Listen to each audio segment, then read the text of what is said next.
जय श्री कृष्णा, राधे राधे। आओ बेना, ज्येष्ठ शुक्ल पक्ष में आने वाली जो सभी व्रतों में श्रेष्ठ, सभी 1100 में श्रेष्ठ जो 11 है,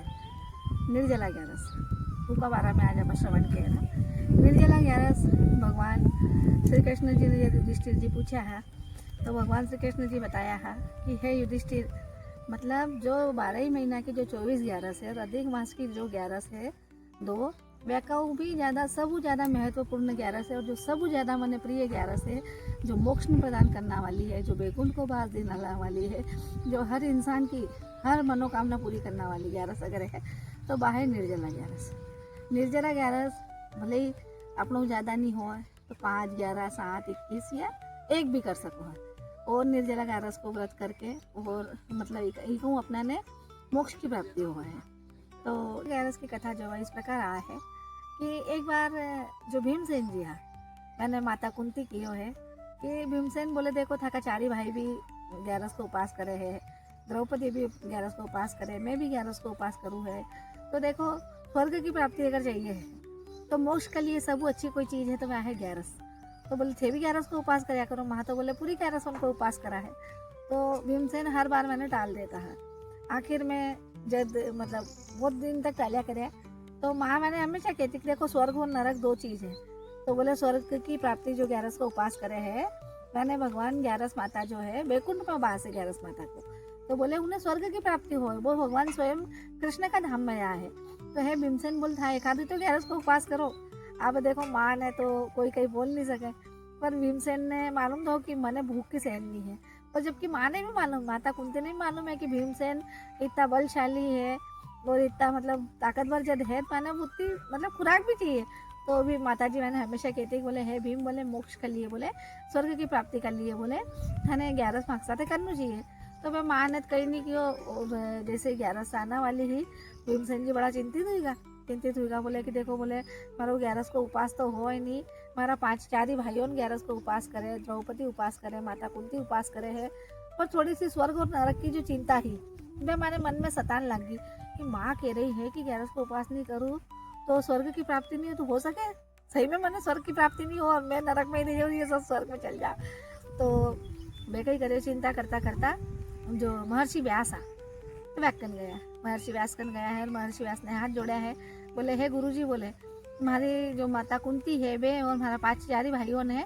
तो वे बोले 11 को उपास करे है, और माता कुंती मैंने कहा कि भीमसेन अगर तू बोले 11 को उपास नहीं करे बेटा तो स्वर्ग मिलना में दिक्कत पड़ी। बोले भगवान, बोले देखो हमारो 11 तो हो ही नहीं, हमारा उपास कोई सा नहीं हो, तो बिना उपास करे बिना 11 करे बोले कोई मैंने ऐसो मोक्ष को मार्ग बताओ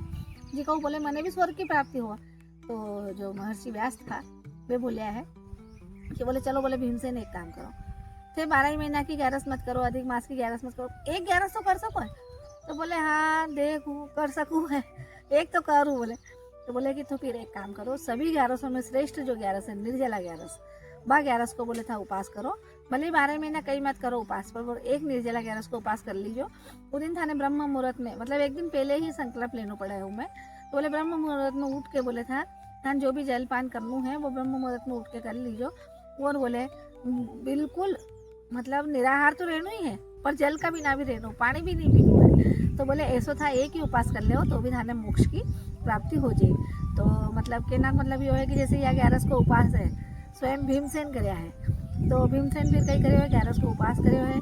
और 11 को उपास करने के बाद भगवान श्री कृष्ण जी को ओम नमः भगवते वासुदेवाय नमः को दिन भर जाप करो, और ओम नमः भगवते नमः को जब दिन भर जाप करो है, जब माता कुंती ने पता चलियो कि आज भीमसेन जी निर्जला 11 को उपास करो है, तो माता कुंती और पांडव पुत्र सब जो था मैं बड़ा खुश हुआ है। और अंत में सब ने दीर्घ मतलब बहुत साल तक राज्य करने के बाद मैंने सब ने ही स्वर्ग की प्राप्ति हुई है। तो 11 को उपास करके, और या तो 11 के दिन शाम के ही दे दो मट्टी को, मतलब एक कलश भर के देना चाहिए, ब्राह्मण काटे, और एक मट्टी का कलश में जल भरो, ऊपर शक्कर को पात्र रखो, और ब्राह्मण काटे थोड़ा सा शरबत बना के पहले ब्राह्मण देवता ने पिलाओ, और जी का बाद आप स्वयं जल ग्रहण करना चाहिए। और दूसरा दिन मतलब जो 11 को उपास कर छोड़ना का पहले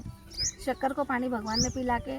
और फिर भगवान ने अर्पण करके स्वयं मुँह जल ने पी के उनका बाद उपास ब्राह्मण थाको बने तो ब्राह्मण भोजन करवाना चाहिए, और अगर नहीं बन रहे हो है तो मट्टी का घड़ा में पानी भर के शक्कर रख के जो भी अपना कन ऋतुफल हो, समय के हिसाब जो भी ऋतुफल चलता हो वे फल और ब्राह्मण भोजन कराना चाहिए। अगर ब्राह्मण भोजन नहीं हो रहा है तो ब्राह्मण का आटो सामान दे के संकल्प ने पूरा करके निर्जला 11 को व्रत जरूर करना चाहिए, क्योंकि निर्जला 11 को व्रत सभी 11 में श्रेष्ठ है। टीका कराऊ भगवान अन्न धन पुत्र धन संपत्ति वैभव सबकी रक्षा करे हैं। और अंत में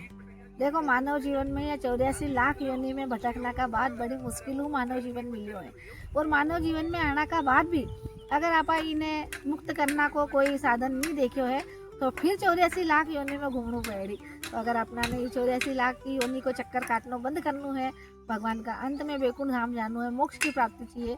तो निर्जला 11 को उपास अवश्य ही करना चाहिए। राधे राधे।